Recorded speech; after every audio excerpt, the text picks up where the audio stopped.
Buenas tardes a todos los asistentes. Muchas gracias por venir a esta clase. Y nos toca hoy, en esta cuarta clase, hablar del Concilio de Nicea, su convocatoria, su desarrollo y su conclusión o resultado. El solo título ya implica que el tema de esta clase es principalmente histórico.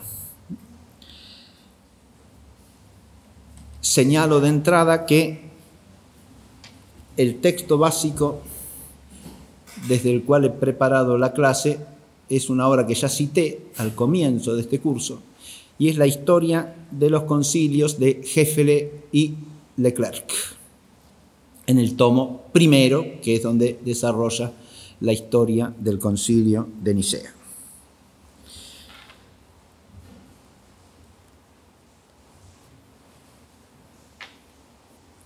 Es claro que cualquier aproximación histórica al Concilio de Nicea tiene que centrarse en la definición dogmática, que es el motivo principal de la convocatoria del concilio y la obra fundamental del concilio. Pero lo que procuraré en esta clase es hacer un panorama complexivo de todo lo que salió del concilio, ¿sí? Centrándome, por supuesto, en lo que es el corazón del concilio y su resultado más importante, sin duda alguna. Vamos a empezar la clase señalando introductoriamente las líneas convergentes que sitúan el tema de hoy, lo cual no es otra cosa que recordarles a ustedes la temática de las tres clases anteriores, ¿sí?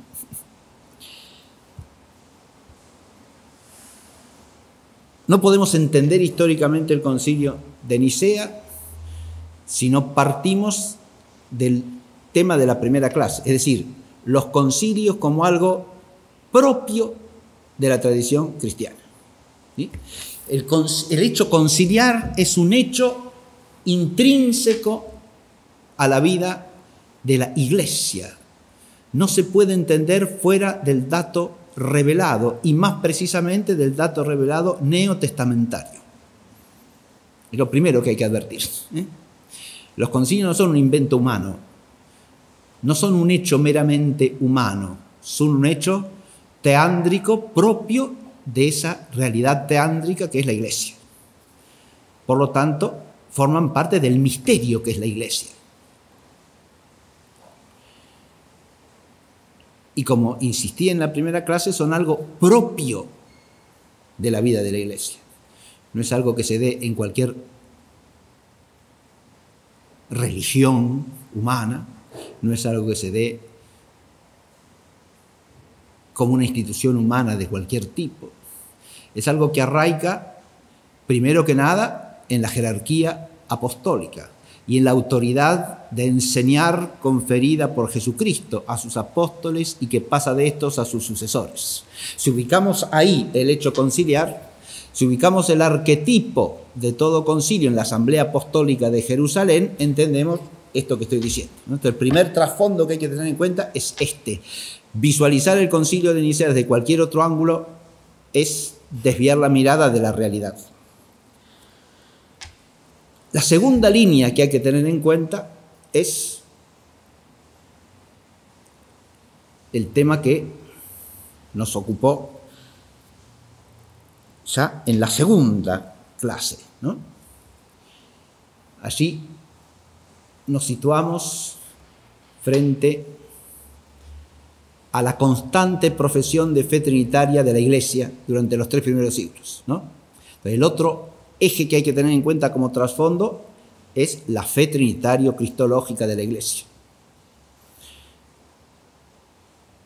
Este es otro dato primario de que hay que partir para ubicar adecuadamente el concilio de Nicea.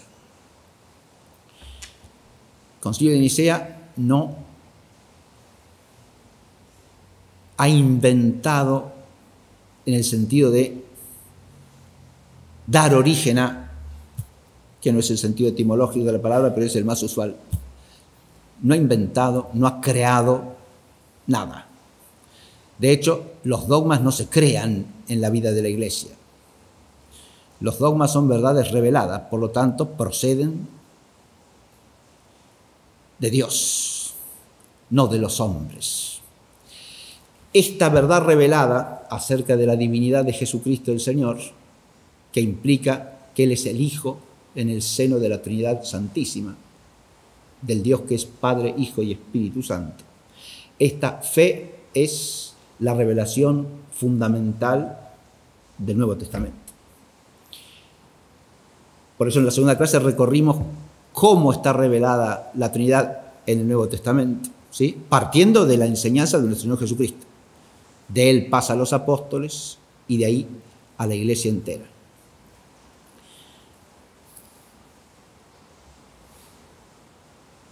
Y no se trata de cualquier aspecto de la fe cristiana. Estamos ante el aspecto fundamental de la fe cristiana, como lo reflejan los símbolos de la fe, que reúnen las verdades primarias y las reúnen en torno a qué profesión de fe, a la profesión de fe en el Padre, en el Hijo y en el Espíritu Santo.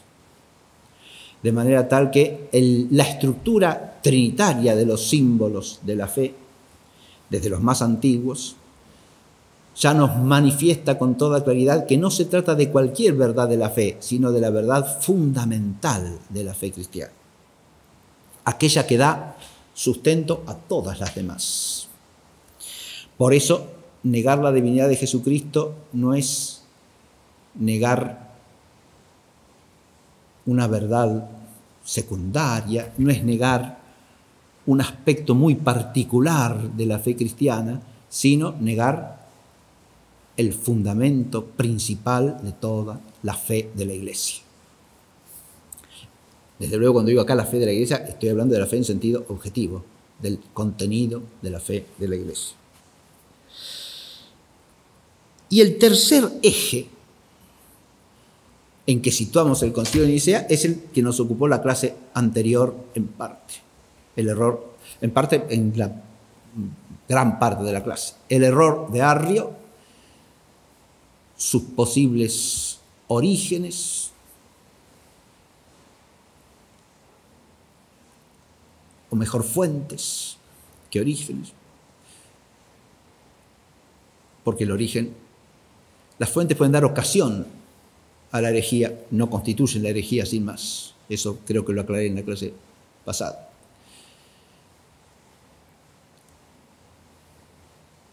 Pero esto también hay que enfocarlo desde el misterio. Podría parecer que las dos primeras clases tienen un arraigo claro en el dato revelado. La tercera nos traería a colación un eje ajeno al dato revelado porque es contradictorio con él. Pero hay un aspecto en que esto forma parte del misterio, porque la existencia de la oposición a la verdad está también enseñada como una realidad que durará lo que dure el tiempo de la historia hasta que el Señor vuelva, está anunciada por Jesucristo nuestro Señor como parte de la realidad de la vida de la Iglesia. Es claro esto que digo, ¿no? Es algo permitido según el designio de la divina providencia hasta que el Señor vuelva. Es parte del itinerario de la Iglesia en el tiempo. Y es algo que aparece ya señalado por los apóstoles. Tanto San Juan como San Pablo en sus escritos nos hablan de ese misterio de iniquidad que se opone a la verdad.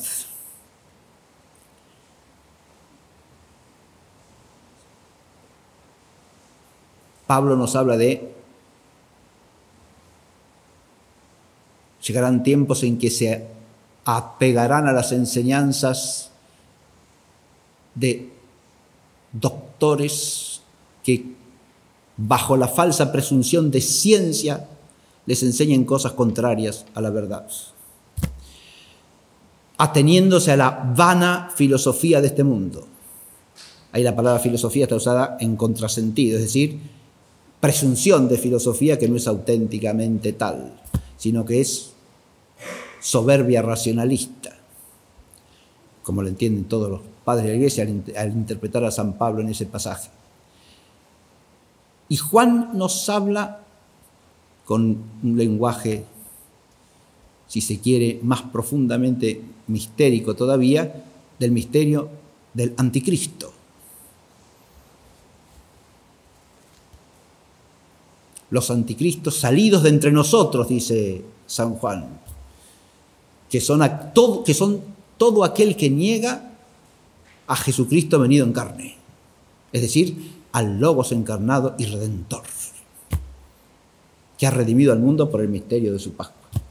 Bien, esos son el anticristo, dice San Juan, primera epístola.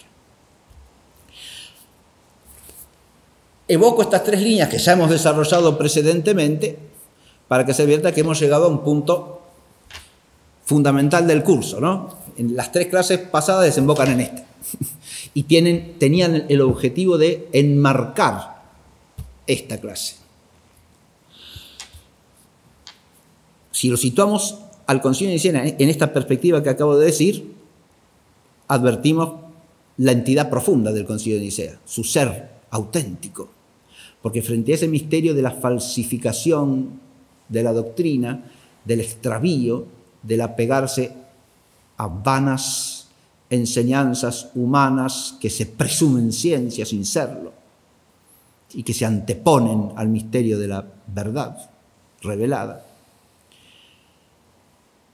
Cuando nos topamos con esta realidad, advertimos la densidad de lo que se juega en el Concilio de Nicea. Ya al final de la clase volveremos a esto. Cómo el Concilio de Nicea es un hito en la custodia del depósito, precisamente, que es lo que está llamada a ser la jerarquía episcopal de los sucesores de los apóstoles en la Iglesia a lo largo del tiempo. Y además la defensa del misterio de la fe frente a cualquier desfiguración que lo oscurezca, que lo niegue, que trate de reemplazarlo por algo que no es él mismo. Y esto es lo que hace el Concilio de Nicea, y esto es lo que hace del Concilio de Nicea el prototipo de todo concilio, como dijimos también en la primera clase.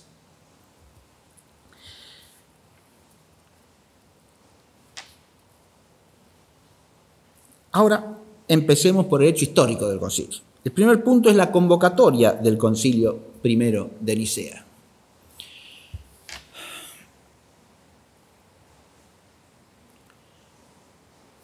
Primero que nada, hay un hecho histórico fundamental aquí, ¿no? Recogido por todas las fuentes.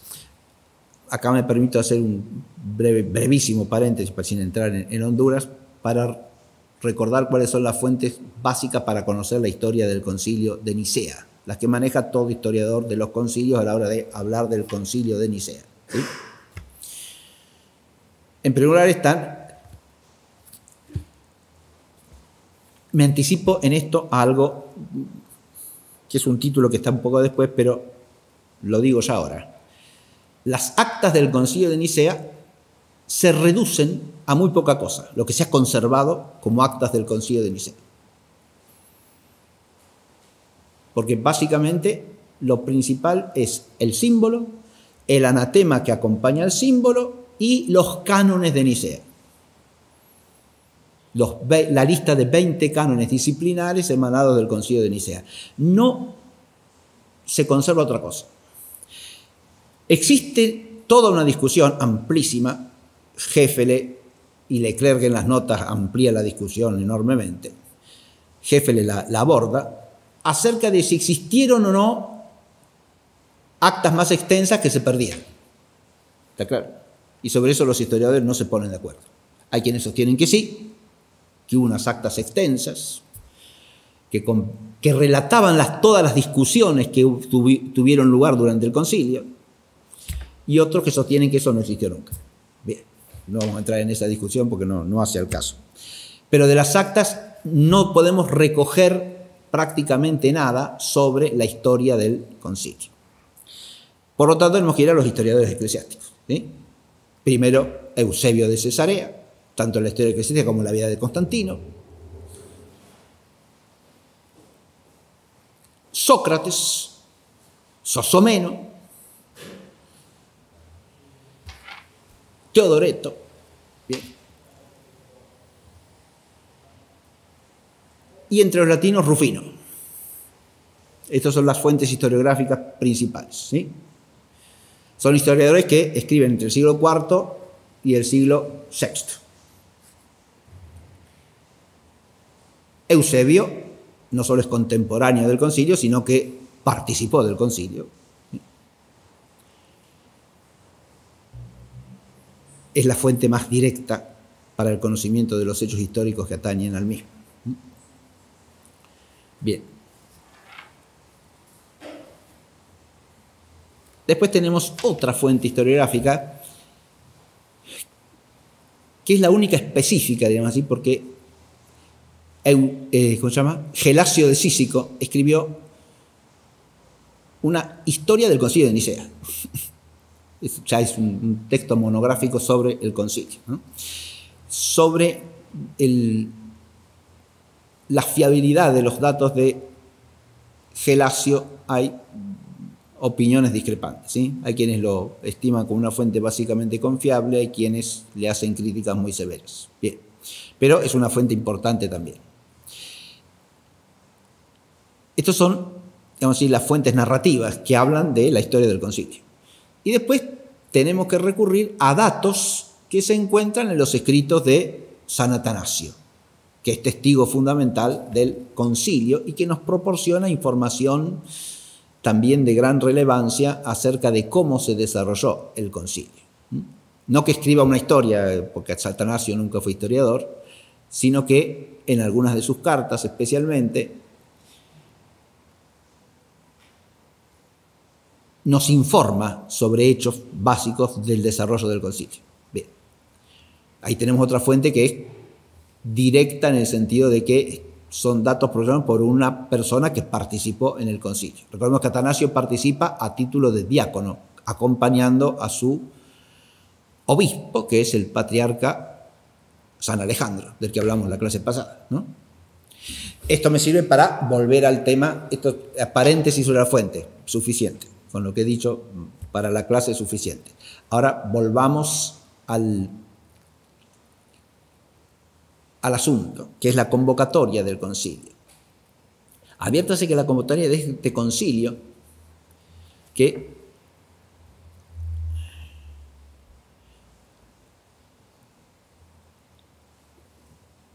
es calificado precisamente por los historiadores, empezando por Eusebio, de oicumeniqué, sínodos, es decir, concilio ecuménico, ¿sí? Esa denominación no forma parte de la convocatoria oficial, es el nombre que le da el historiador, ¿se entiende? Y después de ahí se divulga y se hace común. Concilio ecuménico. Advirtamos que tiene un precedente en cuanto al contenido de lo que será el resultado de la condena del arrianismo en el concilio patriarcal de Alejandría convocado por San Alejandro en el 320. 320-321, del que hablamos en la clase pasada, ¿no? Ese es el primer precedente fundamental en cuanto a la resolución doctrinal.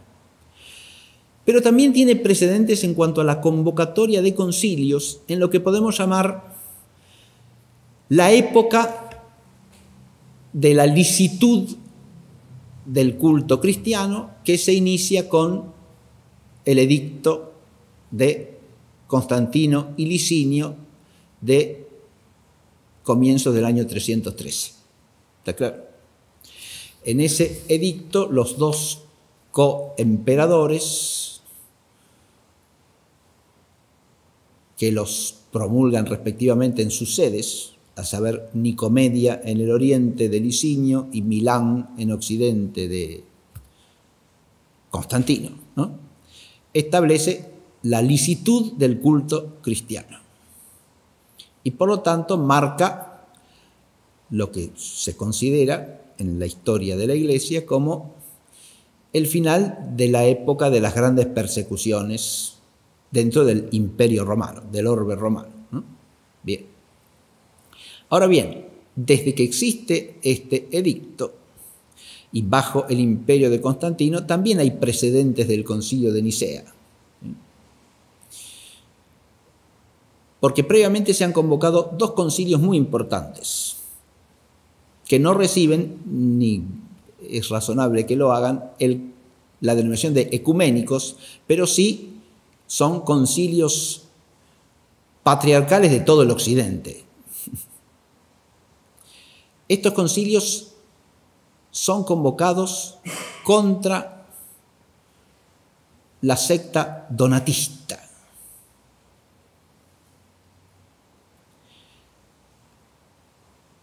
Contra el cisma donatista, y que es un problema que afecta al Occidente. Primero se reúne en Roma, el segundo se reúne en Arles, de las Galias, Arles, ¿sí? Bien. Son signos que reúnen una cantidad muy importante de obispos latinos, o sea, del occidente del orbe romano. Pero los menciono simplemente porque son un precedente de la intervención de Constantino en convocar reuniones de obispos para que resuelvan problemas propios de la Iglesia. Bien, con lo cual ya estoy haciendo alusión al hecho fundamental del que hablo aquí. El hecho histórico fundamental, ¿cuál es? Que el concilio es convocado por el emperador Constantino. ¿Está claro? Es el emperador Constantino quien, a través de una carta que circula por todo el orbe romano, invita a los obispos de la Iglesia Católica a acudir a Nicea para celebrar un concilio o sínodo general. Bien.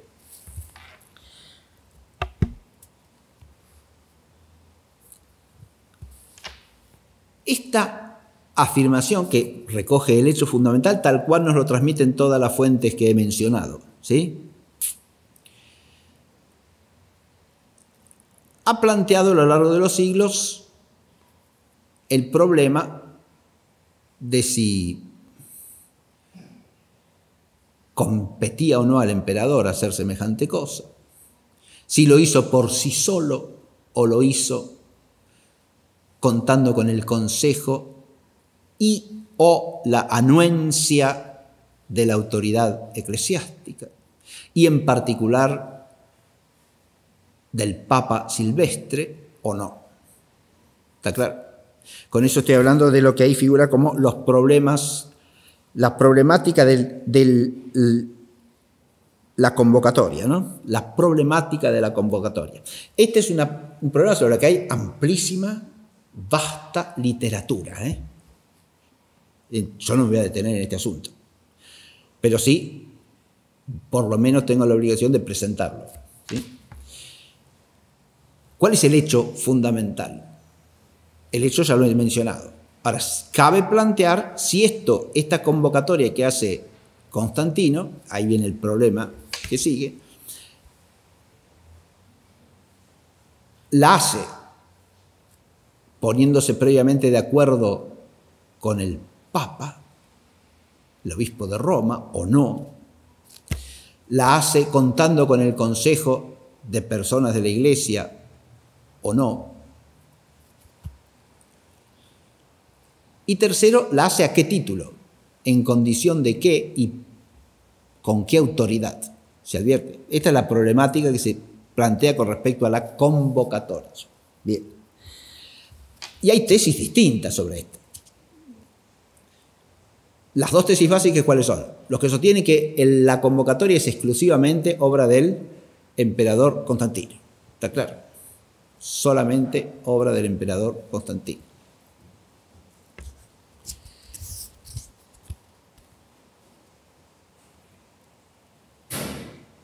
Consideran que esto de ninguna manera hiere, los que sostienen esta tesis consideran que esto de ninguna manera hiere la legitimidad del concilio.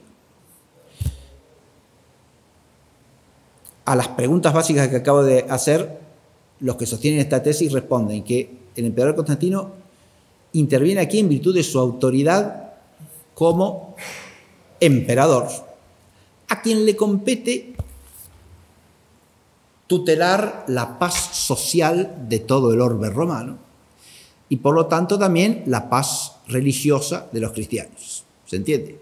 Y para proveer a ella pone su autoridad de por medio, convoca a los que tienen que tomar la resolución sobre el problema doctrinal en la que él no interviene, ¿se entiende? Convoca a los obispos, que son los que van a discutir y van a resolver el problema, les paga el viaje. Imagínense que los obispos vienen de distintos lugares del orbe romano y tienen que congregarse en Nicea, ¿no? Eso implicaba gastos de traslado, ¿no?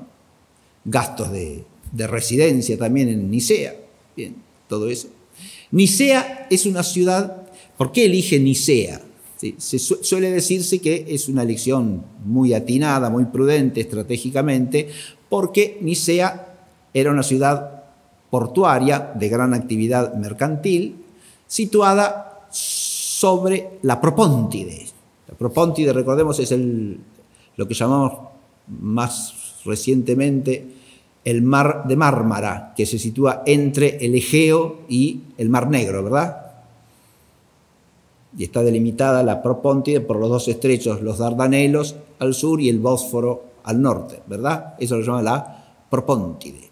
Nicea está sobre la Propóntide, de la orilla asiática de la Propóntide.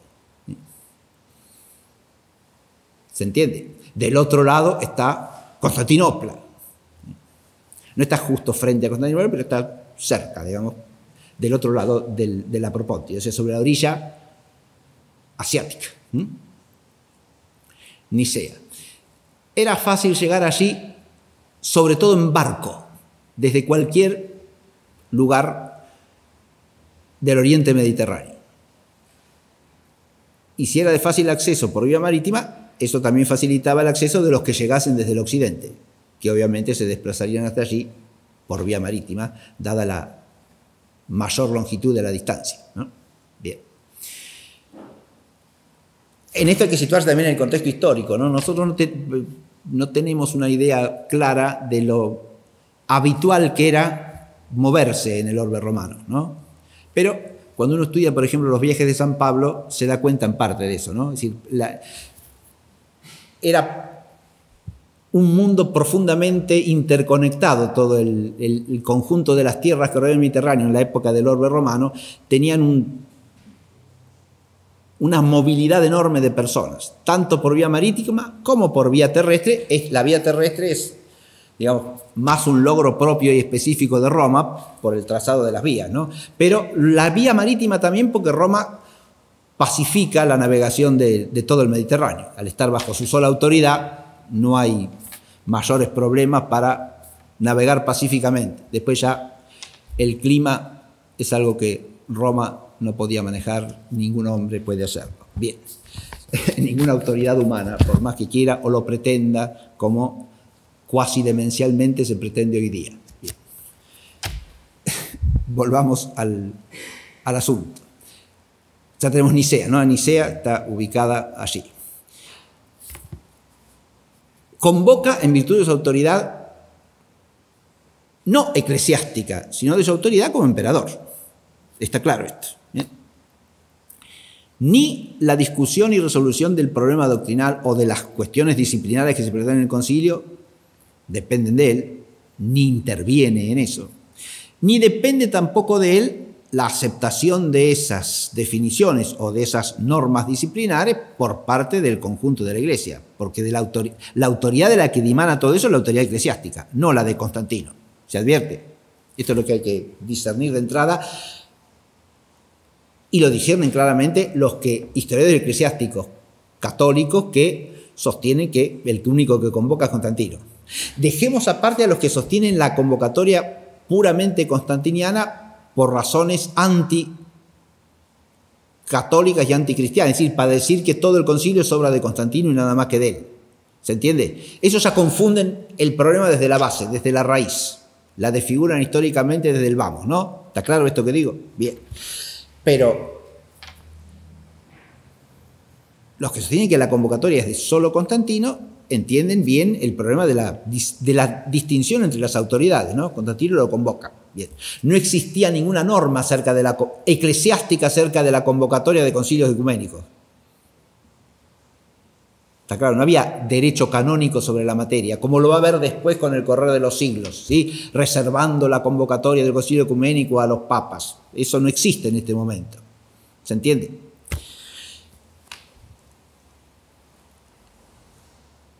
Quien sostiene que la convocatoria la hace por sí solo Constantino, pueden a su vez admitir o no que ha recibido consejo de personas de la Iglesia. ¿Está claro? Parece razonable admitir que lo ha hecho. ¿De quiénes? Ya es un problema histórico más enredado, porque como no tenemos ninguna afirmación explícita sobre eso, pero hay dos figuras que son próximas a Constantino, lo conocen, actúan en la corte, y que pueden estar detrás de la sugerencia, de la conveniencia o necesidad de convocar el concilio. Uno es Osio de Córdoba, a quien ya nombré en clases anteriores, ¿no? El obispo Osio de Córdoba. Y otro es Eusebio de Nicomedia, que tiene también mucha proximidad con Constantino y que es partidario de Arrio. Bien.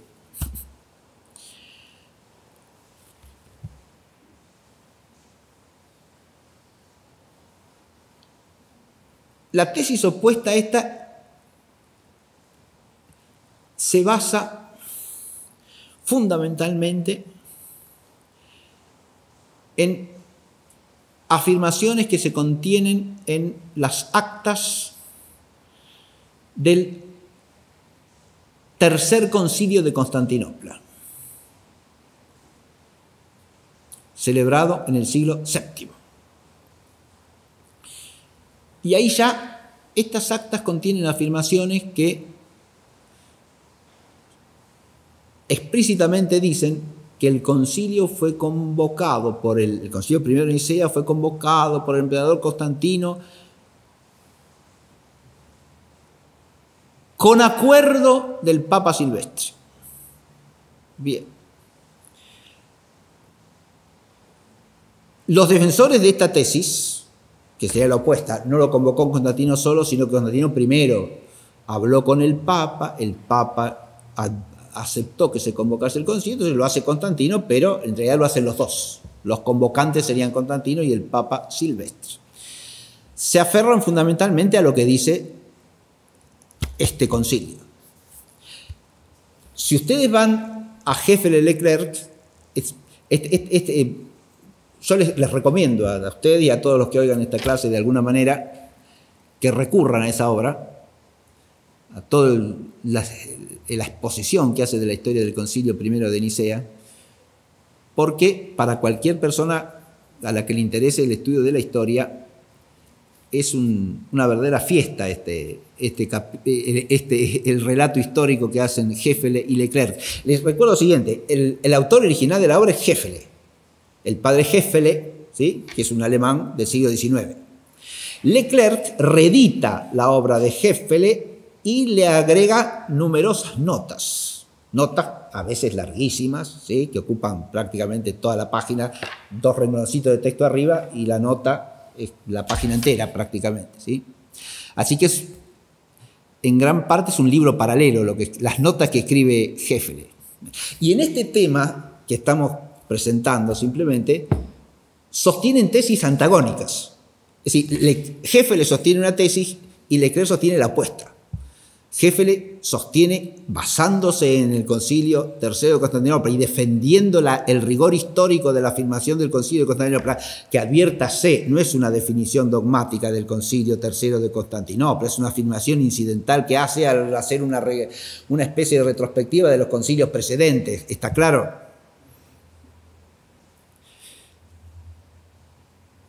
Pero basándose fundamentalmente en eso, y en textos posteriores que repiten lo mismo, por ejemplo el Liber Pontificalis, eso ya nos lleva al siglo IX, es una fuente latina y muy posterior al concilio, y posterior también al tercero de Constantinopla. Bien.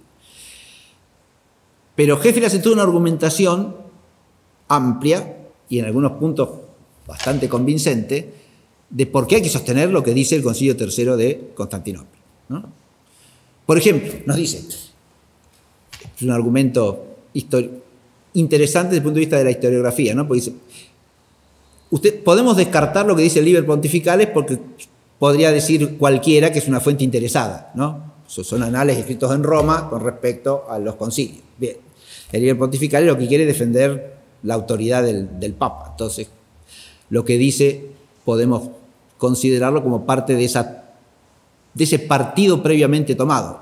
Pero el Concilio Tercero de Constantinopla es un concilio fundamentalmente formado por obispos orientales, griegos, que no tienen interés alguno en defender especialmente la primacía del romano pontífice, ¿se entiende? Ese es un aspecto de la argumentación que hace Hefele. Si ustedes van a las notas de Leclerc hace una crítica historiográfica del texto, de la parte de la recopilación histórica que hace la reseña histórica, no recopilación, perdón, la reseña histórica que hace el texto del Concilio Tercero de Constantinopla, refiriéndose a los concilios precedentes, hace una crítica histórica muy aguda y muy bien hecha, mostrando que contiene errores manifiestos. Por ejemplo, cuando habla del primer concilio de Constantinopla. No un error, más de uno, que cotejado con el resto de las fuentes históricas es claramente erróneo lo que dice, lo cual nos puede llevar a pensar que cuando habla del concilio primero de Nicea también puede cometer errores. Bien, esto yo no hago más que presentárselos, ¿sí? Según las épocas de la historiografía eclesiástica, tiende a prevalecer una tesis o la otra, a veces por la orientación mental de los historiadores.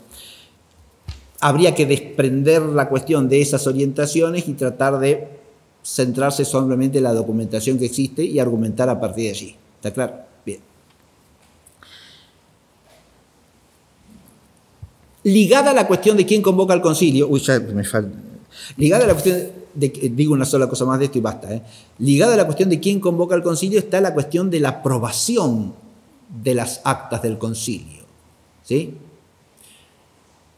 Porque admitamos que el concilio lo convocó solamente Constantino, bueno, pero el Papa tenía legados en el concilio, ciertamente, primera cosa. Ahora los vamos a nombrar. Hay dos presbíteros enviados directamente por el obispo de Roma, o sea, por el Papa, que representan al Papa en el concilio. Se discute a su vez si Ocio de Córdoba tenía también el carácter de legado del Papa o no. No existe ninguna fuente antigua que lo llame así o que lo considere tal. Pero sí nombran siempre a los dos representantes del obispo de Roma, los legados del Papa, que son dos presbíteros romanos. Estos dos firman las actas, de modo tal que con eso en realidad, como defienden los partidarios de la tesis de la convocatoria por solo Constantino, con eso basta para que la autoridad papal esté incluida en la aprobación del concilio, ¿se entiende? Porque los legados del Papa firmaron las actas del concilio, volvieron a Roma y el Papa aceptó eso, ¿se entiende? De manera tal que la aprobación papal está implícita ya en que los legados del Papa firmen las actas. Bien. Lo que sí se discute es si hubo un acto de aprobación explícita por parte del Papa Silvestre. O sea, si al terminar el concilio el Papa emitió algún documento diciendo que aprobaba las resoluciones del concilio de Nicea. Hay quienes sostienen que sí, hay quienes sostienen que no. ¿Existe ese documento? No, señor. ¿Está claro? Es decir, no existe tal decreto registrado en ningún lado. No existe. Bien. Pero es claro que no hace falta que exista para que exista la aprobación por la autoridad papal de lo que ha resuelto el concilio. Bien.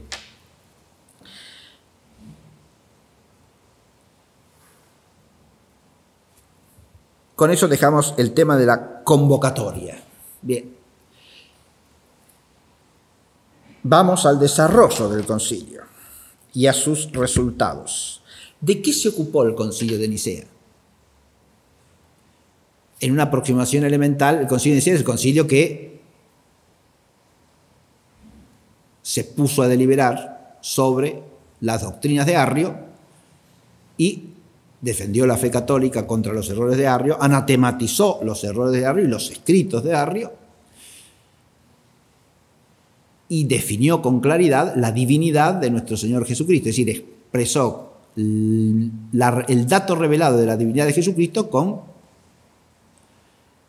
claridad, con precisión y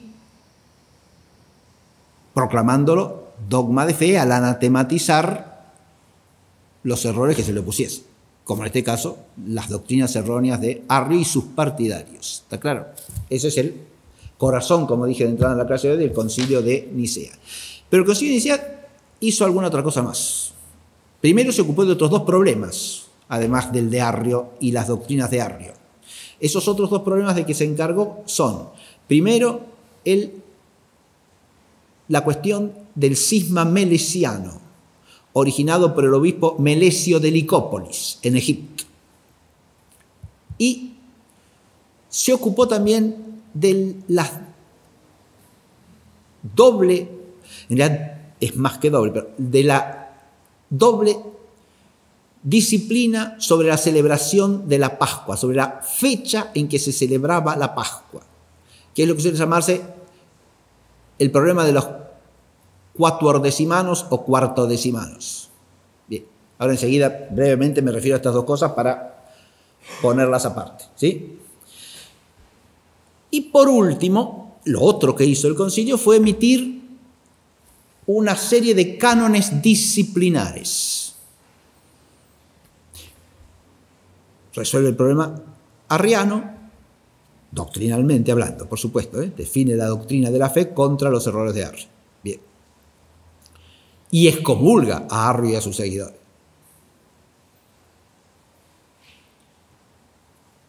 Él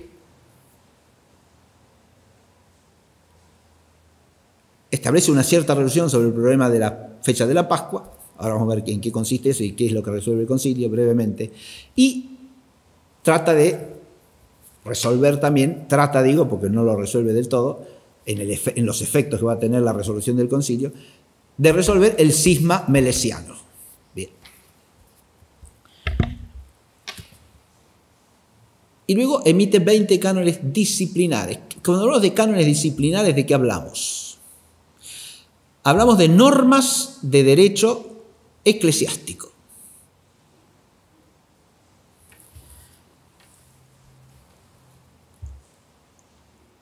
¿Qué quiere decir esto? Se trata de cuestiones en las cuales se puede establecer una norma u otra dentro del ámbito de la fe. ¿Está claro?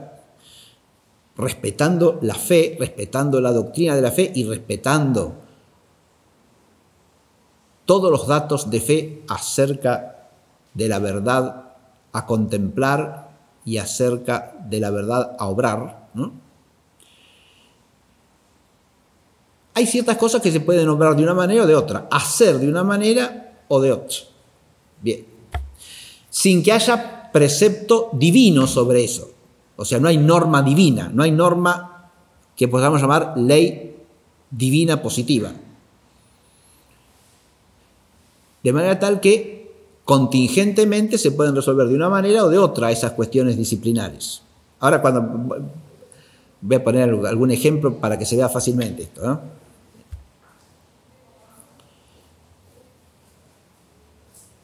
Supónganse que nos encontramos con un canon que dice: queda prohibido que los diáconos administren la comunión a un presbítero. ¿Está claro? Se ve que eso se hacía. Si no, no tiene sentido la prohibición.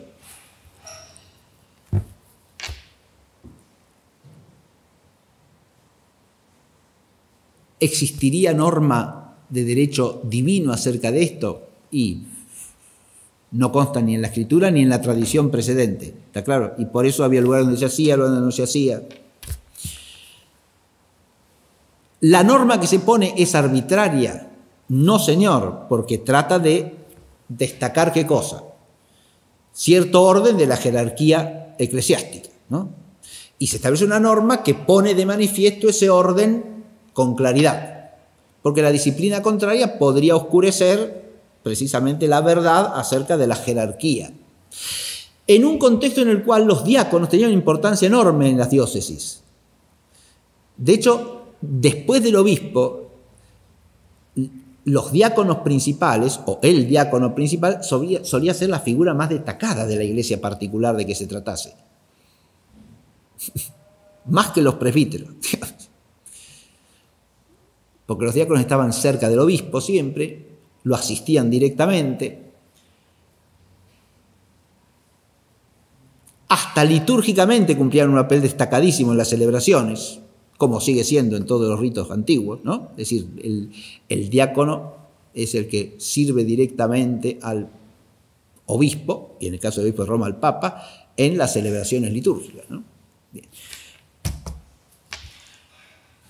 Basta recordar, por ejemplo, la importancia de un San Lorenzo en Roma, ¿no? Como figura histórica, para advertir, o de Atanasio en Alejandría. ¿Qué era Atanasio, que acompaña a su obispo patriarca al concilio? Diácono.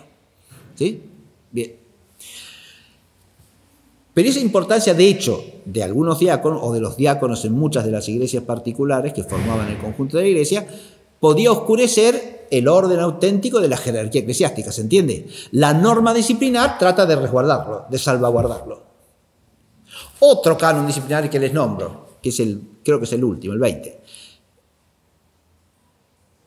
Habida cuenta de que existen distintas costumbres, se prescribe que la oración los días domingos y durante todos los días de la cincuentena pascual, de Pentecostés se dice, se haga en la iglesia de pie y no de rodilla.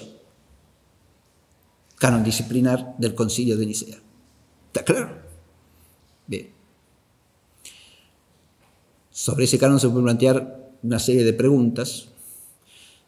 Se refiere a qué oración, a toda la oración litúrgica, a la oración litúrgica y a la privada también. Se refiere a la posición que tienen que tener los sacerdotes que ofician o a la de todos los asistentes. Todo eso se puede plantear, son cuestiones de detalle que hay que ver. El canon no aclara nada de este detalle.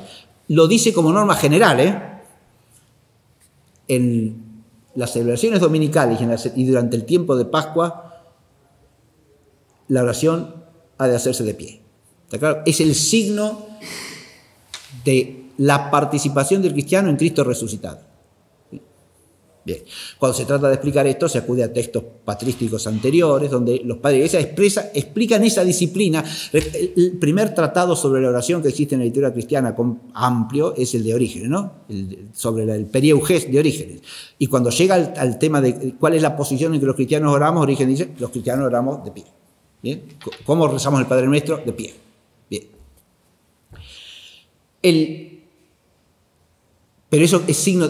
Hay textos, hay padres de la iglesia que dicen claramente: durante 6 días nos ponemos de rodillas para reconocer nuestra miseria, pero el día domingo nos ponemos de pie para manifestar que el Señor ha vencido al pecado y a la muerte y que nosotros participamos de esa victoria. Estamos de pie, ¿sí? Resucitados con Cristo. Bien. Todo eso. Fíjate, una norma disciplinaria, ¿está claro? El mismo concilio en el canon empieza diciendo, habida cuenta de que hay distintas costumbres a este respecto. Bien, entonces trata de unificar la costumbre y conserva cierta norma y la manda universalmente. Estos son cánones disciplinares, ¿se entendió?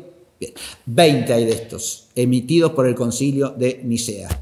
Sobre eso, lista de 20 cánones, también hay discusiones finísimas, si hubo más de 20, porque hay fuentes posteriores que traen lista de hasta 60 cánones del concilio de Nicea. Bien. Hay una fuente que se conserva solamente en árabe, pero es tardía, y que pone 60 cánones más de Nicea, de los cuales la mayoría de los historiadores consideran que todos los que están agregados a los 20 no proceden de Nicea, ¿sí? Por distintas consideraciones bien hechas y bien fundadas. Bueno. Pero existe la discusión opuesta Los 20 que se transmiten como de Nicea no son todos de Nicea. Están, digamos, los restrictivos, los que dicen que de los 20 solo 10 son auténticamente de Nicea. Bien. Digamos que el conjunto de la historiografía mantiene la idea de que los 20 cánones tradicionalmente transmitidos son cánones del Concilio de Nicea. ¿Sí? Bien. Hay algunos de esos cánones sobre los cuales se puede hacer consideraciones críticas que pueden dejar lugar a duda. Suficiente con esto, basta. Se habrían puesto fácilmente en copia. Fíjense que acá estamos hablando de una traducción manuscrita siempre, ¿no? Entonces, no tenemos el texto original que se escribió durante el Concilio de Nicea, tenemos copias de copias de copias. Y es fácil que en listas de normas, pasado un tiempo en que sean otros concilios han dado otras normas del mismo tenor o sobre temas parecidos, el que hace la copia las agrega, ¿sí? Entonces, son los cánones del Concilio de Nicea. Sí. Pero ahora está este otro, lo puedes poner. Son cánones conciliares, pero aunque no todos sean de Nicea. ¿Se ve? Bien. Eso es fácil de entender y perfectamente posible que haya pasado. Bueno. Ahora,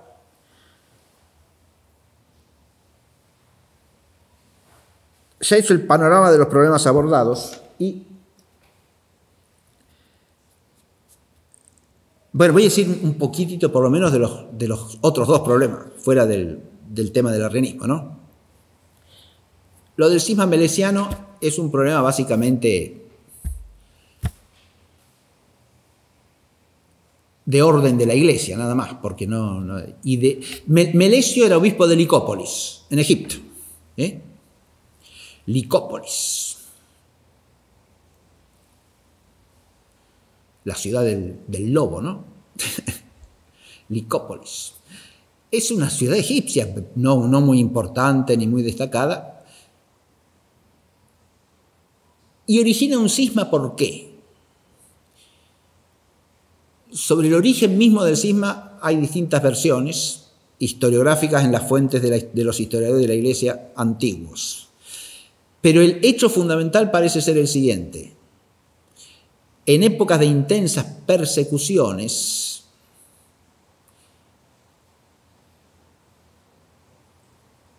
y persecuciones martiriales, estamos a principios del siglo IV, antes del edicto de lo que se llama la paz constantiniana, ¿sí? 303, 304, estamos en plena persecución ahí, ¿eh? De hecho, en los primeros años del siglo IV tienen lugar persecuciones feroces. ¿Sí?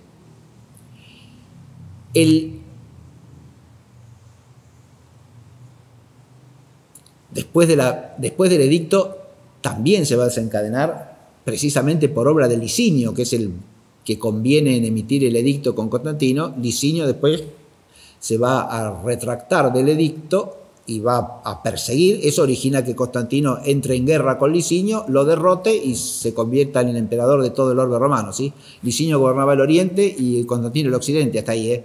¿Está claro? Bien. Eso acontece poco antes del Concilio de Nicea. En 323 es la victoria definitiva de Constantino sobre Licinio.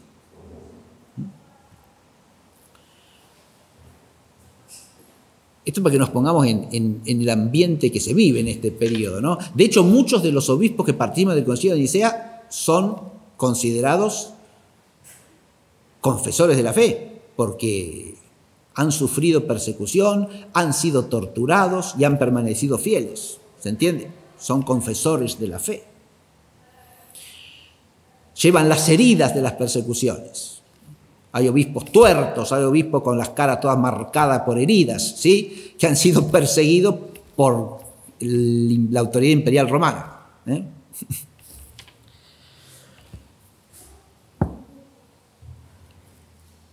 Bueno, ahora volvamos al Egipto. Este Melesio,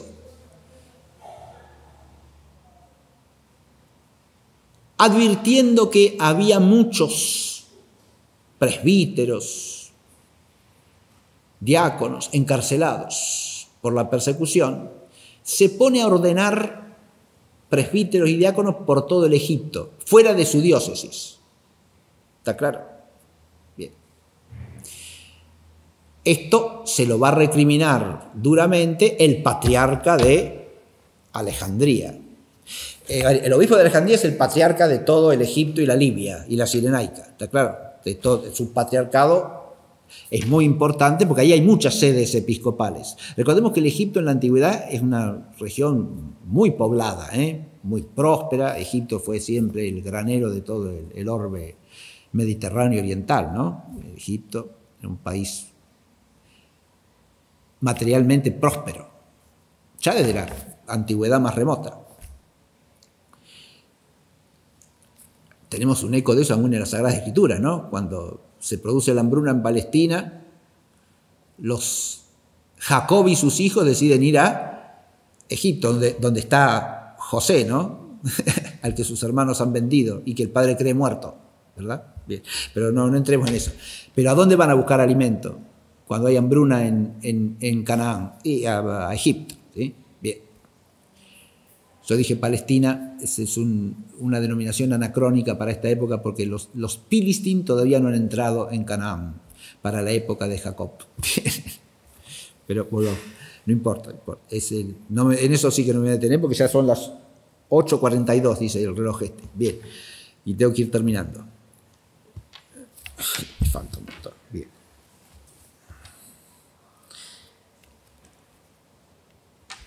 ¿Por qué vine a parar acá? Ya, escúchenme, sí.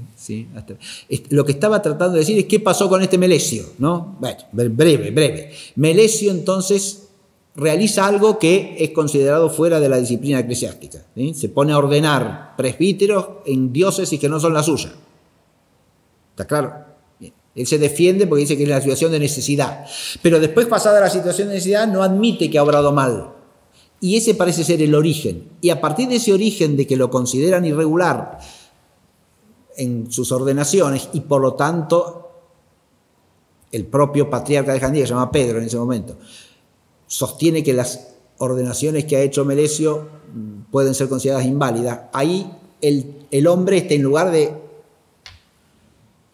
agachar la cabeza humildemente, se pone hecho una fiera y empieza a acusar a Pedro de que él en realidad es el usurpador de la sede, que ha sido designado ilegítimamente.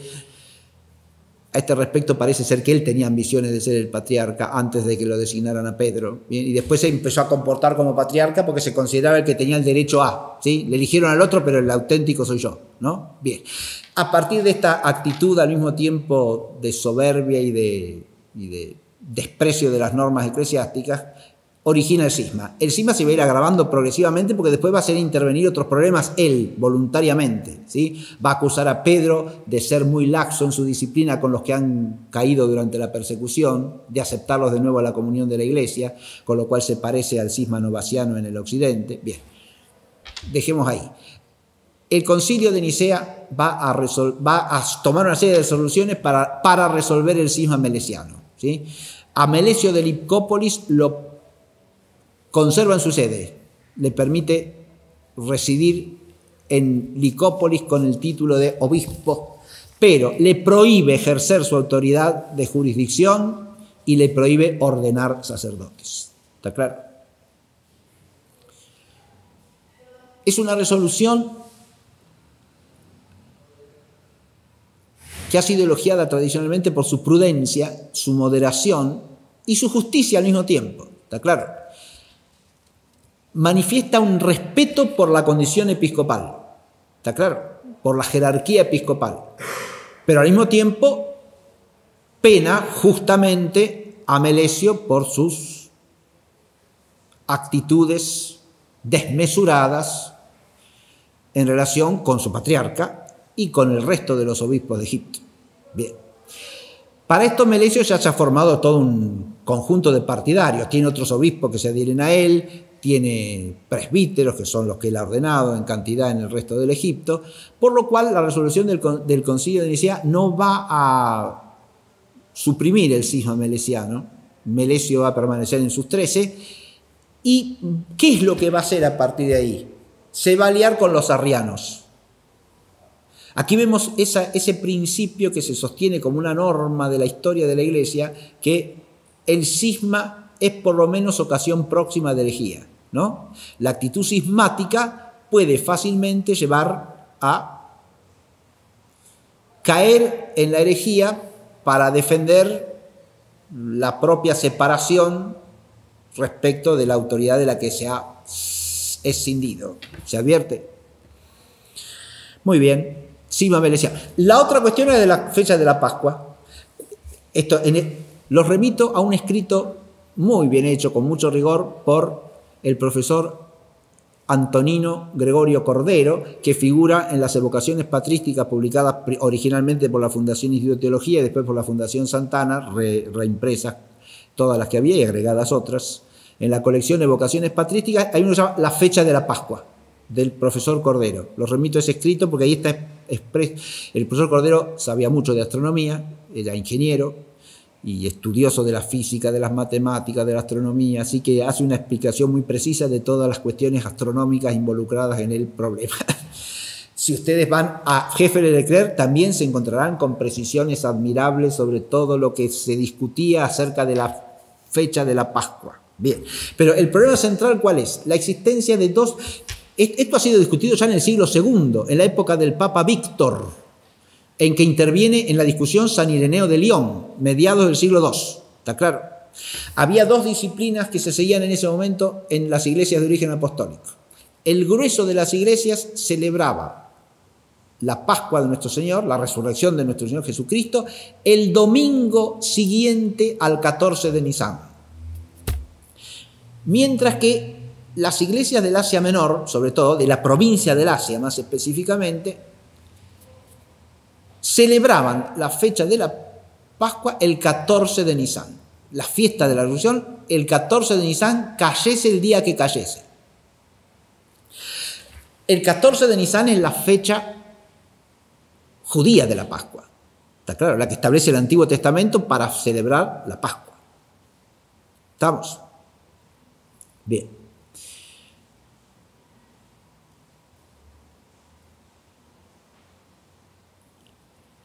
Estas dos disciplinas distintas se basan en datos de la Escritura, pero claro, la una, ¿qué es lo que sostiene?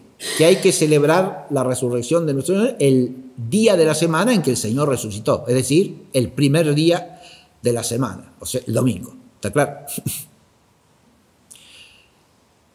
Lo que se llama en la Escritura siempre el primer día de la semana. Y nosotros llamamos domingo, Dominica Dies en latín, Kyriake Gemera en griego, porque es el día del Señor, ¿no? Dominica Dies quiere decir el día del Señor.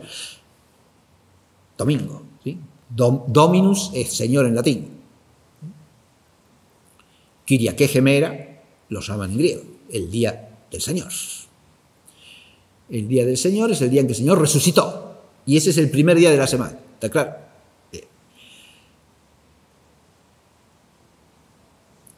La fecha de la Pascua era la fecha en que el Señor fue crucificado. ¿Sí? Sobre eso no vamos a entrar en discusiones escriturarias del tema, pero el 14 de Nisan es la fecha de la Pascua judía. Es un día determinado del mes de Nisan, 14 de Nisan. Era el primer mes del calendario judío, que es un calendario lunar. Ahí ya empiezan las complicaciones, porque el calendario que se seguía en el Imperio Romano era un calendario solar. ¿Está claro? Mientras que el calendario judío del Antiguo Testamento es un calendario lunar. Bien. Porque toda la discusión se complica cuando se trae... Las dos disciplinas se entienden, ¿no? Uno celebra la Pascua siempre en domingo, el domingo que sigue al 14 de Nisan. Ahora, ¿cómo fijar cuándo es el 14 de Nisan? Porque el 14 de Nisan pertenece a la fecha de otro calendario, no al calendario que se usa en el orbe romano. Y ahí es donde entra la astronomía en juego. ¿Está claro? Porque para fijar el 14 de Nisan hay que acudir al equinoccio de primavera.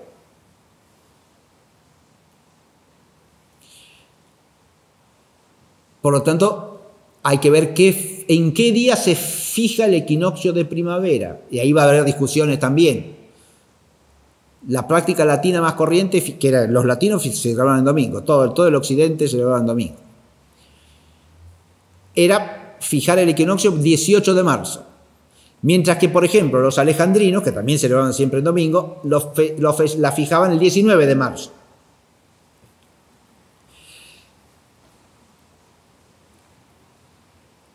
El 14 de Nisan, ¿qué vendría a ser? El viernes que siguiese al equinoccio, o mejor dicho, a la luna llena después del primer equinoccio, del equinoccio de primavera para el hemisferio norte, o sea, el equinoccio de marzo. ¿Está claro? ¿Qué siguiese? Eso da lugar a otra complicación también. Porque si caía justo el equinoccio durante luna llena, había que esperar a la luna llena siguiente, recién el viernes que posterior a la luna llena.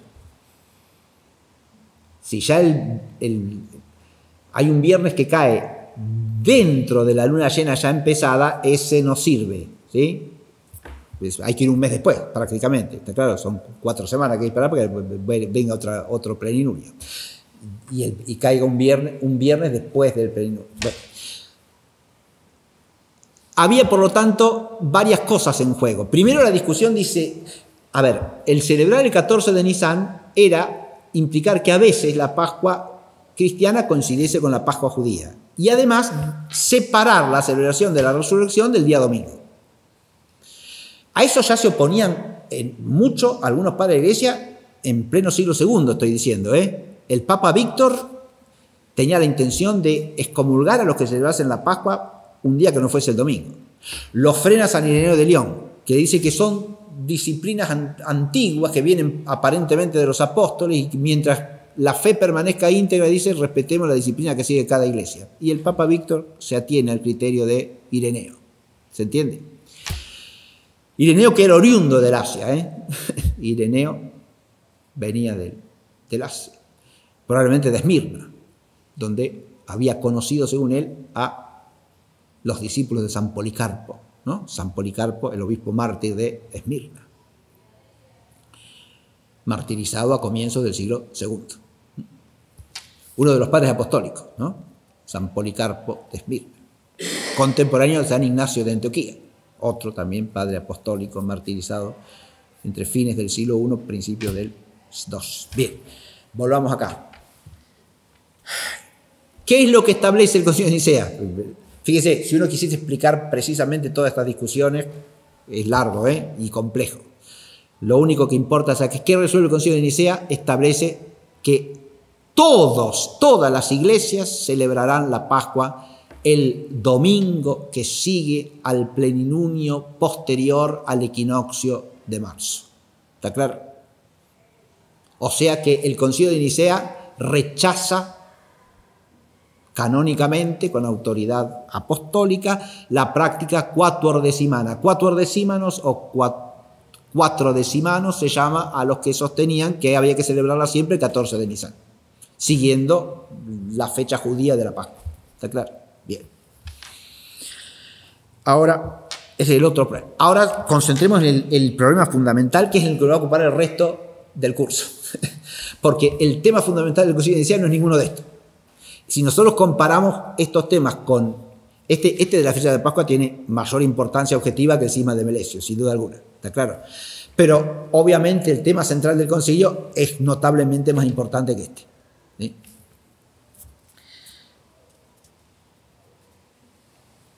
Tienen algo en común, y es todos estos temas. Todos hieren la unidad de la Iglesia. ¿Se advierte? El cisma de Melesio, a su manera. La división en la fijación de la fiesta de la Pascua, de otra manera.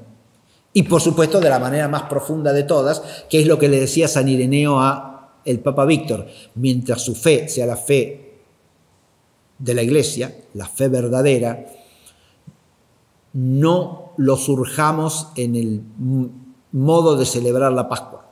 Celebran la Pascua en el mismo sentido que la celebramos nosotros. Bueno, que la celebren en la fecha que según ellos le viene de la tradición apostólica. Porque eso es lo que sostenían las iglesias de Asia, es que esa tradición les venía del apóstol San Juan. Bien.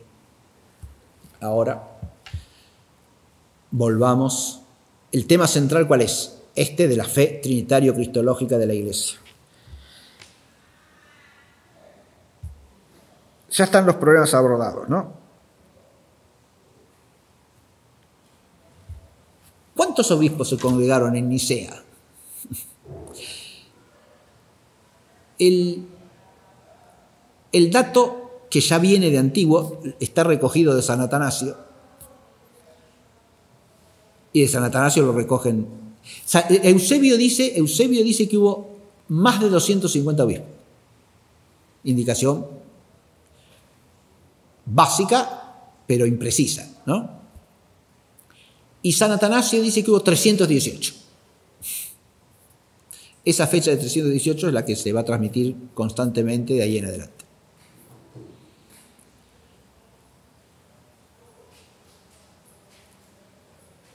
El hecho de que San Atanasio dé la fecha, el número con precisión, tiene un fundamento razonable, y es que los diáconos presentes, y lo sabemos tanto de San Atanasio como del diácono enviado por el obispo de Constantinopla, que por razón de su edad no fue al concilio, actuaban como secretarios de actas, ¿sí?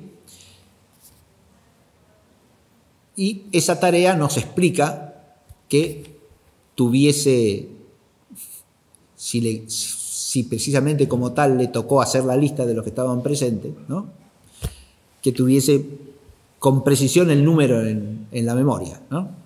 Es perfecto, es verosímil. No sabemos que haya sido así, ¿eh? No tenemos un documento que nos diga que San Atanasio cumplió esa función en particular, pero que los diáconos se ocuparon en el concilio de esas funciones lo sabemos sí con claridad, ¿eh? Fíjense,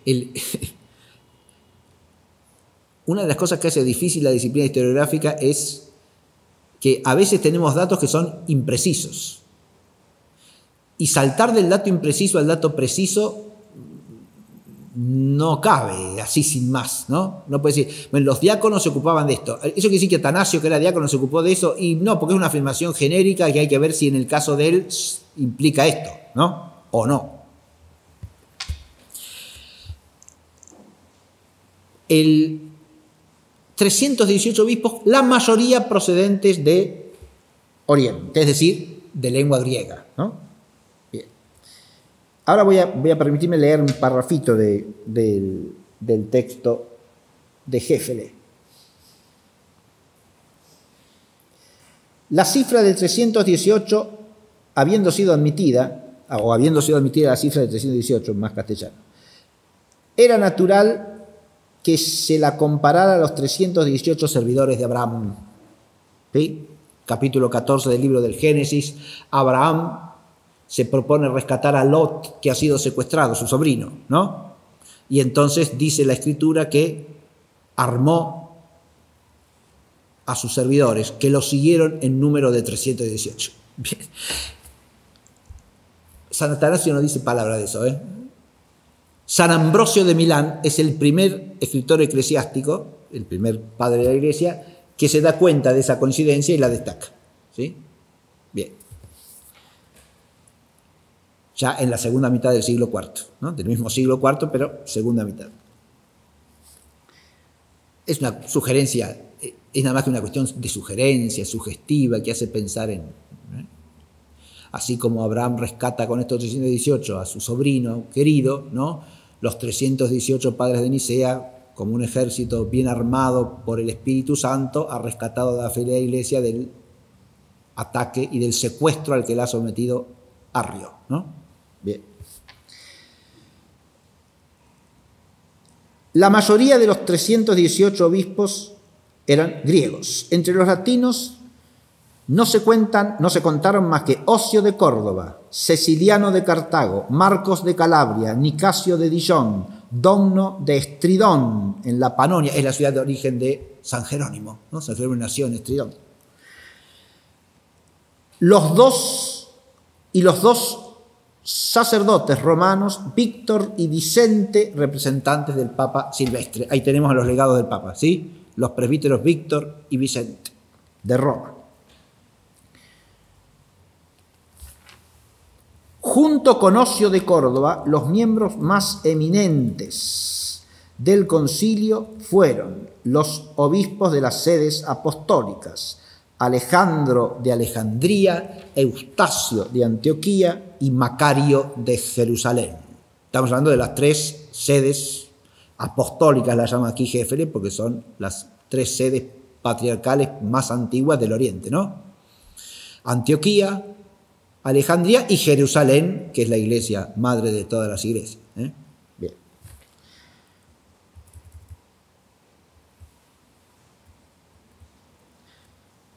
Seguían los dos Eusebios, el de Nicomedia y el de Cesarea. Sobre estos dos personajes se habla mucho al hacer la historia del Concilio de Nicea. ¿Por qué? Porque Eusebio de Nicomedia es el principal apoyo en el episcopado que se reúne en Nicea de Arrio. Aunque al final va a firmar las actas del concilio, va a aceptar el símbolo de Nicea.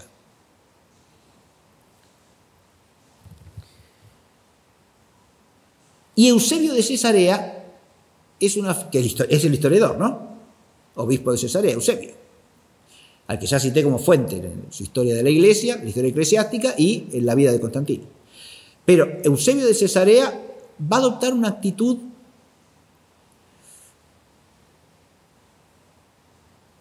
que suele considerarse como benévola con el arrianismo y que prefigura lo que va a pasar, y esto lo vemos en clases próximas, con lo que se llaman los semiarrianos. Eusebio de Cesarea no es un arriano, pero tiene un gran apego a ciertas fórmulas subordinacionistas. Ya hemos hecho alusión al problema del subordinacionismo, ¿no? De manera que quizá no termina de ver del todo la gravedad de las afirmaciones de Arrio. Pero por otro lado, quiere llegar a fórmulas de compromiso, de conciliación, que no fuercen la excomunión de los arrianos.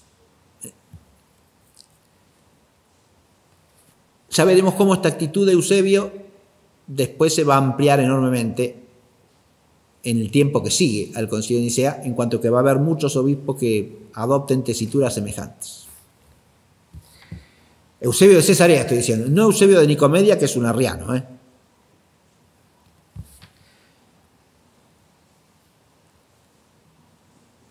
Estaban Eusebio de Nicomedia, Eusebio de Cesarea, Potamón de Heraclea en Egipto, que había perdido un ojo en la última persecución. Ahí está, yo les hablé de obispos tuertos, ¿no? Acá hay un ejemplo. Potamón de Heraclea. Pafnucio de la Alta Tebaida y Espiridión de Chipre, ambos célebres por sus milagros, son célebres taumaturgos, estos dos. Pafnucio de la Alta Tebaida, en Egipto también, y Espiridión de Chipre.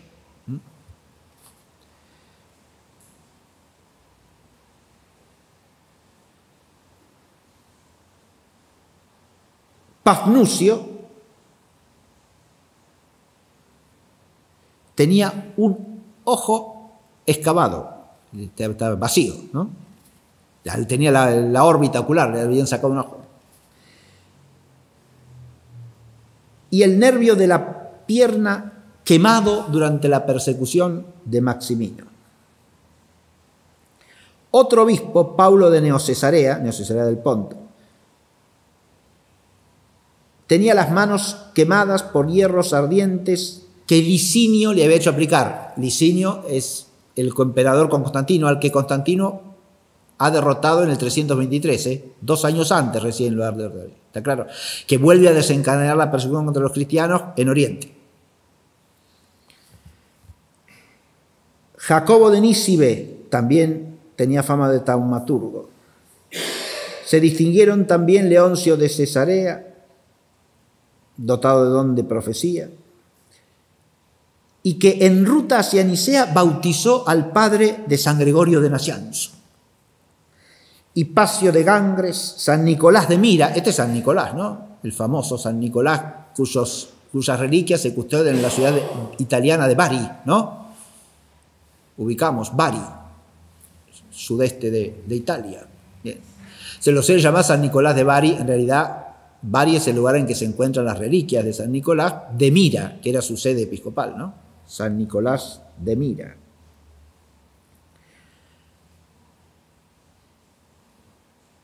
En el Asia Menor.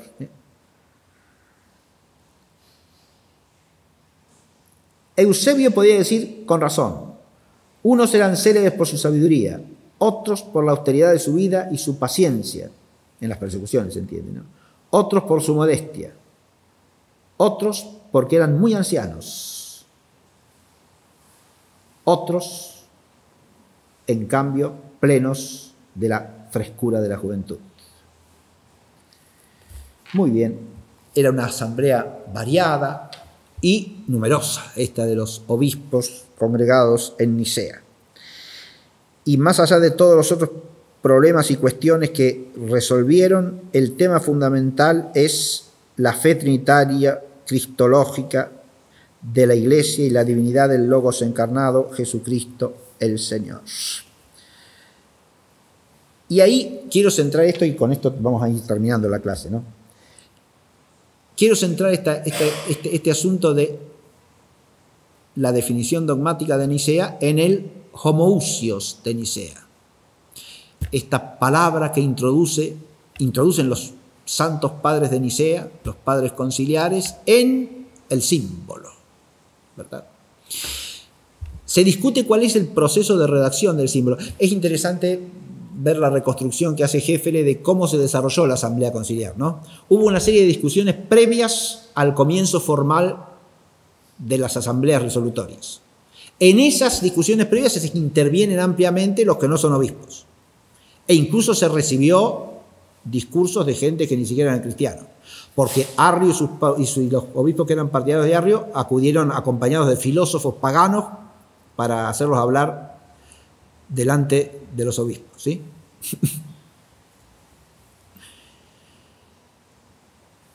Esas son las discusiones previas. Ahí es donde va a destacar como figura eminente el diácono alejandrino Atanasio. Todos los historiadores coinciden en señalar que Atanasio apareció allí como el principal opugnador de las argucias de los arrianos.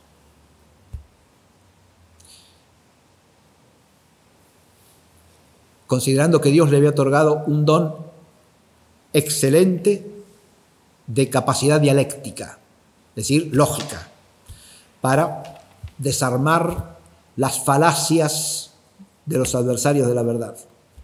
Eso es lo que hizo descollante al joven Atanasio de ese momento, que era diácono alejandrino y que había acompañado a su obispo Alejandro, que probablemente por eso lo había llevado, ¿sí?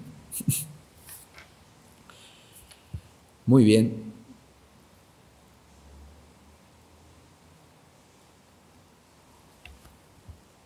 Pero estas discusiones todavía no son las reuniones formales de los obispos, son previas, ¿sí?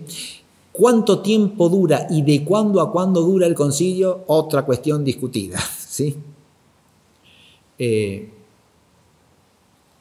Hefele se atiene a la opinión según la cual se transcurre entre mayo y junio del año 325. ¿Sí? Había empezado hacia el 20 de mayo y se termina alrededor del 19 de junio. ¿Sí? Un mes de redondo, digamos, ¿sí?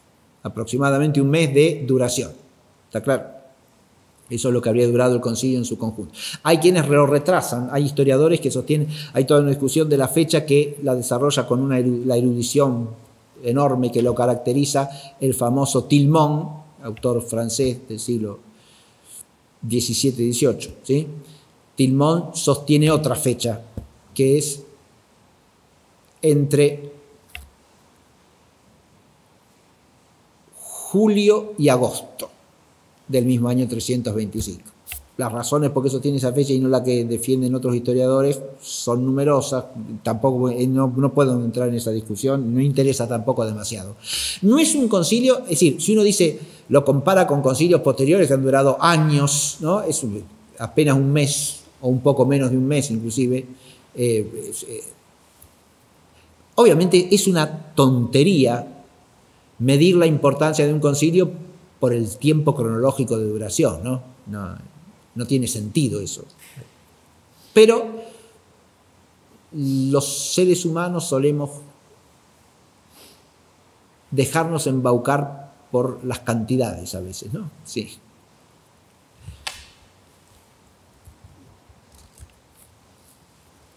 Bien.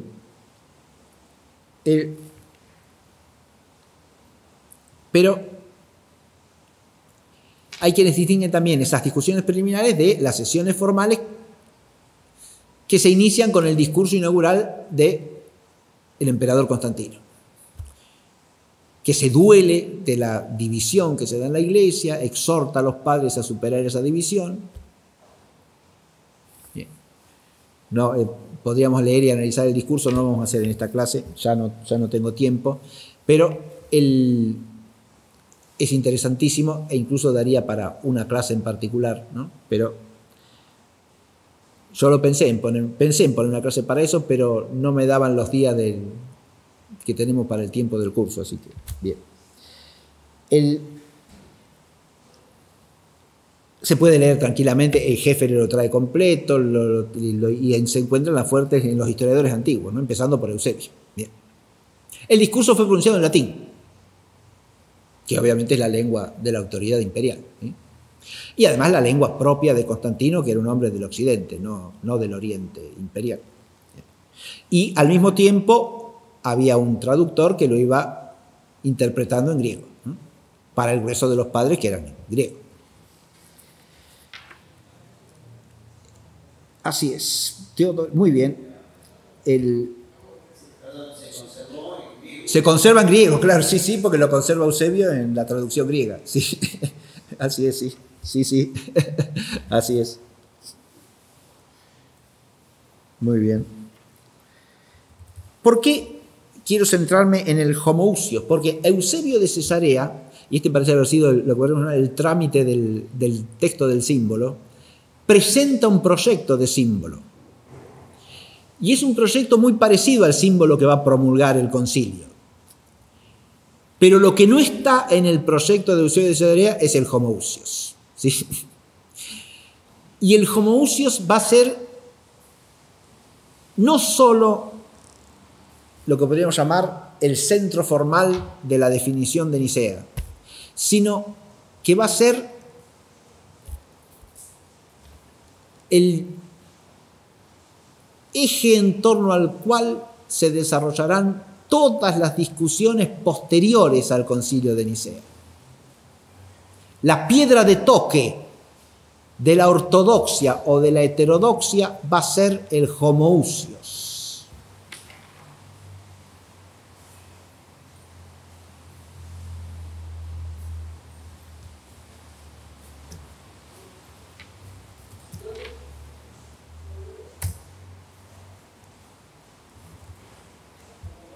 Hay una serie de expresiones típicas del arrianismo que son las que el concilio trató de excluir por oposición. Esto es importantísimo tenerlo en cuenta, ¿no? ¿Cuáles eran las expresiones típicas de la mentalidad arriana que iban asociadas al error formal del arrianismo y que el concilio trató de descartar y rechazar con su formulación de la fe? La primera de todas es que el Hijo existe ex huc onton, o a partir de las cosas, de la no existencia. ¿Está claro? Si es así, si no existió antes de existir, estamos en que es una pura criatura, ¿se entiende? En términos de la mentalidad cristiana. Si antes de existir no existió, si es ex huc onton, entonces es un ser creado. Eso hay que contradecirlo formalmente. Que es ctisma o poiema, criatura, cosa hecha. ¿no? Está claro, es una realidad producida, hecha, lo cual es correlativo de la expresión anterior, ¿no? Y por último, la expresión en, ote, uk, en, lo que suele traducirse como que tuvo el ser después de no ser, ¿sí?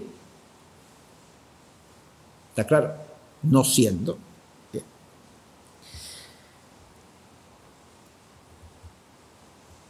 Si ustedes van al texto de la definición de Nicea que yo les repartí, ¿no? Encontrarán cómo en el símbolo de Nicea encontramos claramente contradichas todas estas expresiones, ¿verdad? Y en un solo Señor Jesucristo, el Hijo de Dios unigénito, nacido del Padre, es decir, de la sustancia del Padre. Ahí aparece esta expresión que dice que no es alguien que proceda del no ser, sino que procede del ser y de la sustancia del Padre, con lo cual se quiere decir que su proceder es eterno, ¿está claro? Y no temporal. No empieza a existir desde el no ser, sino que es desde la sustancia del Padre. Dios de Dios, luz de luz, Dios verdadero de Dios verdadero. Ahora, ¿qué decía Arrio? ¿Qué decían los arrianos? Que Dios en sentido estricto solo es el Padre. Que si al Logo se lo llama Dios es por participación. ¿Estamos? Como se puede llamar dioses incluso a los hombres en cuanto participan por gracia de la vida divina. Esto es lo que decía Arrio y lo que van a sostener después los arrianos. ¿Se entiende? De modo que por eso no dice solamente Dios, que bastaría, explícitamente, no es criatura, es Dios. En términos bíblicos es suficiente eso, ¿no? Si digo que es Dios, es que no es criatura. Ah, no. ¿Qué agrega el concilio? Dios de Dios, luz de luz. La expresión luz de luz es de origen claramente, es una expresión simbólica de origen claramente joaneo, ¿verdad? Porque la encontramos en el prólogo de San Juan. Pero, ¿por qué se toma esta expresión luz de luz? Para indicar la inseparabilidad del Hijo y el Padre. Arrio había dicho que hubo un tiempo en que el Padre no era Padre, no tenía Hijo, ¿sí? Si el Hijo empieza a existir en cierto tiempo, entonces el Padre no es siempre Padre. ¿Está claro?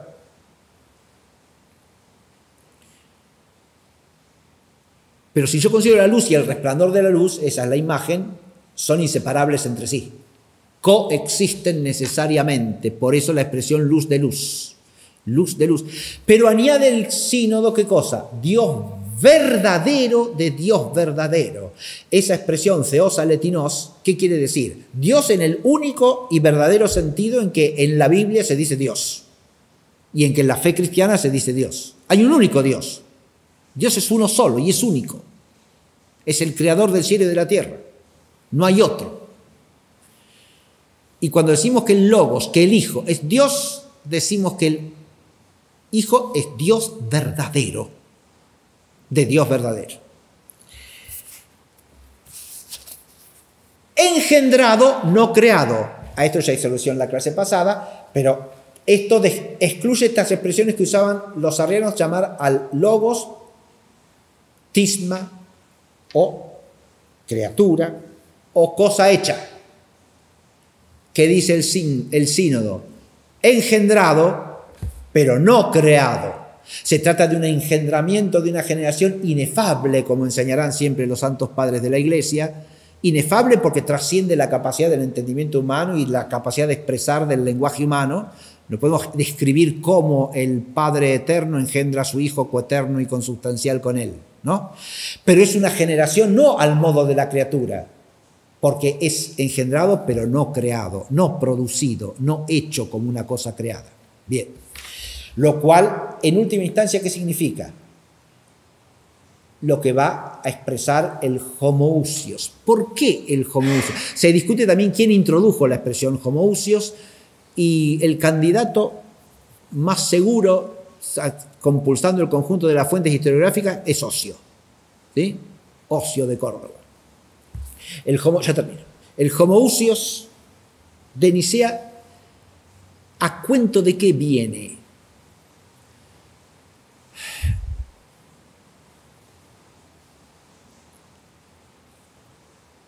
Los arrianos,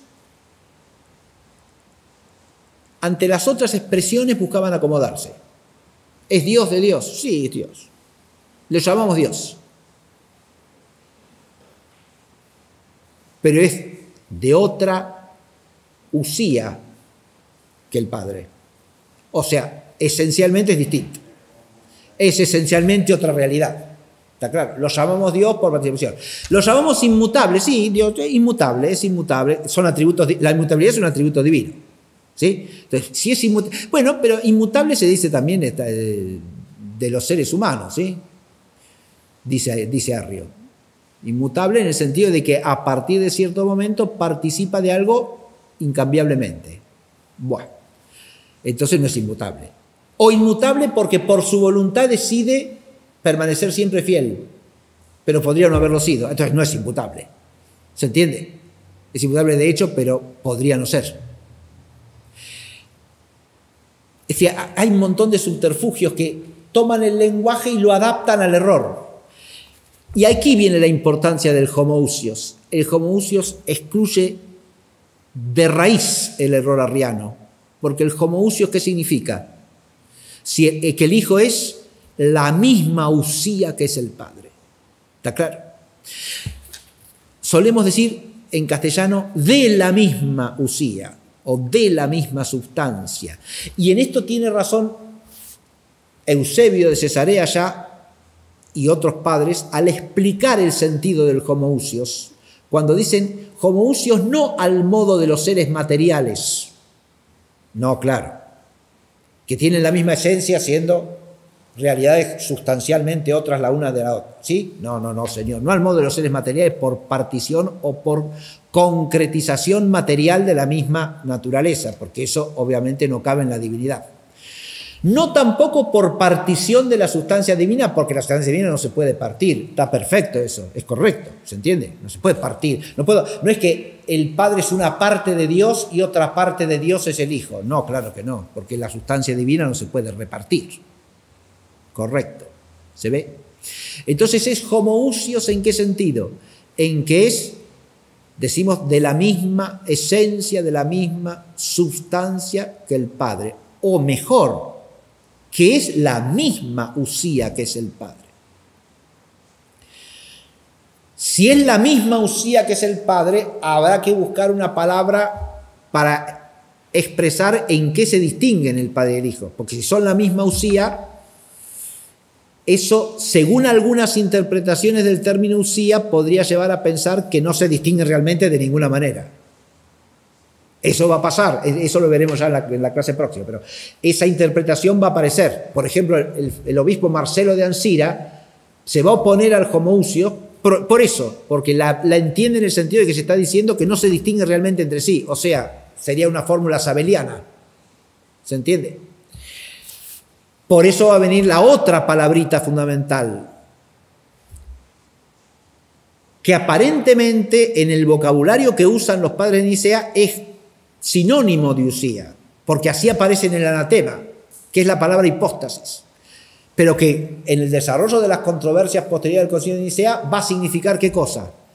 No ya la sustancia, la usía, sino el subsistente distinto en cierta usía, o lo que los latinos llamarán persona. Pero en eso ya no nos metemos, porque eso es el esclarecimiento posterior a la fórmula de Nicea. La fórmula de Nicea lo que establece es el carácter de identidad sustancial, esencial entre el Padre y el Hijo. Y eso es lo que significa el homoousios de Nicea. El Hijo es Dios en el mismo sentido en que llamamos Dios al Padre, porque es homoousios to patri, es decir, consubstancial. al Padre.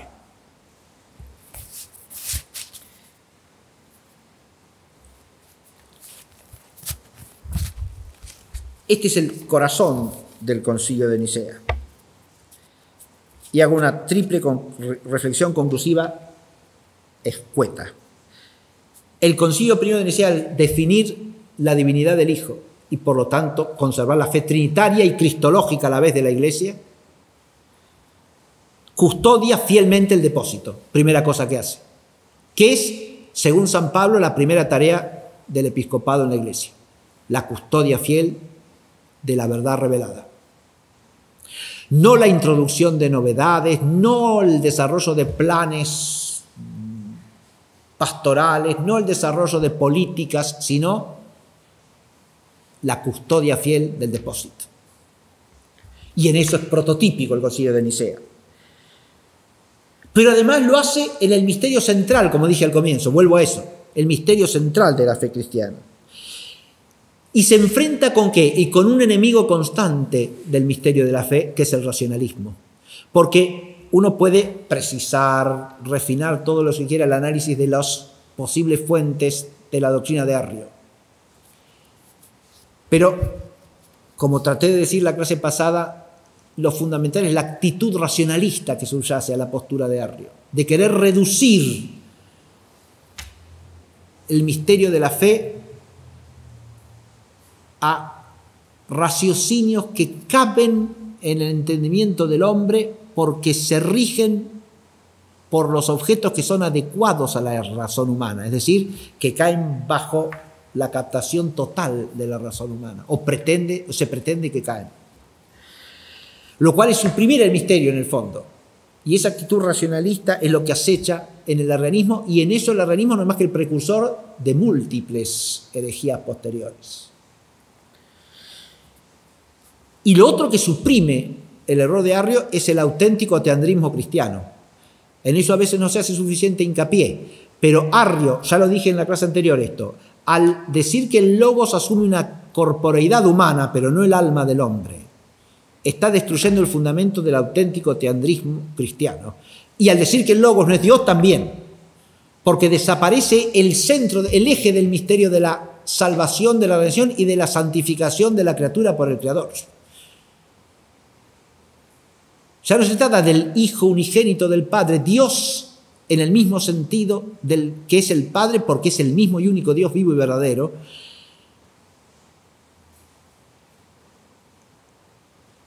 que asume una naturaleza humana entera, íntegra. Si no, no sería la naturaleza humana, ¿no? Es decir, materia y espíritu humano a la vez. Y al tocar a la humanidad, como dicen muchos padres de la Iglesia, al tratar de entender por qué el Verbo se encarnó en naturaleza humana y no en naturaleza angélica, ¿no? Eso, los escolásticos también profundizarán esta cuestión. Porque al tocar el Verbo la humanidad, toca la creación entera, la material y la espiritual. Aviértase que eso en el arrianismo desaparece. Desaparece el hecho de que la naturaleza humana ha quedado unida hipostáticamente en la naturaleza singular de Jesucristo el Señor a persona divina, claro.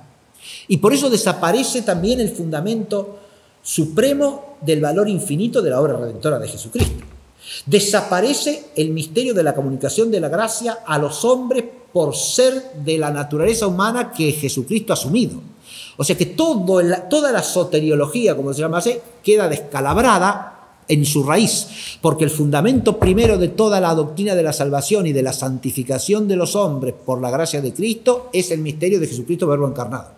¿Está claro? Al desaparecer ese misterio en el arrianismo, todo lo que es la vida cristiana queda dislocado, desarmado, deshecho. El bautismo ya no significa lo mismo, ni puede significar lo mismo. ¿Se entiende? La vida sacramental de la Iglesia ya no puede significar lo mismo. Es todo el misterio de la fe el que queda desvirtuado, corrompido en la raíz. Eso es lo que hay que advertir. De ahí la importancia suprema del concilio de Nicea en la historia de todos los concilios. Bien. Con esto suficiente por hoy y continuaremos la clase próxima si Dios quiere.